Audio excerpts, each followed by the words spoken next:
বন্ধুরা ইউনিভার্সের এই সাউন্ড খুবই ভয়ানক আর লাস্ট এটা শুনলে তো আপনার গায়ের লোম খাড়া হয়ে যাবে। কিনা ডাবল ট্যাপ করুন এবং শুনতে থাকুন। বন্ধুরা এই সাউন্ডটি ফ্রান্সিসকোর, যেটা ইউরেনাসের একটি ছোট্ট এবং ডার্ক মুন। আর বন্ধুরা এই সাউন্ডটি হলো প্লুটোর, যাকে আমাদের সোলার সিস্টেমের লিস্ট থেকে বাইরে বের করে দেওয়া হয়েছে।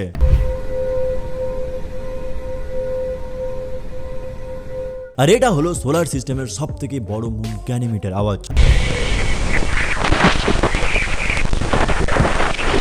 আর এটা হলো কমেট 67P'র আওয়াজ।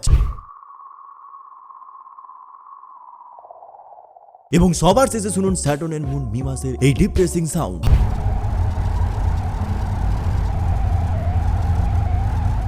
ভালো লাগলো তাই না? যদি এরকম ভিডিও আরো চান তাহলে অবশ্যই কিন্তু কমেন্ট করে জানাতে ভুলবেন না।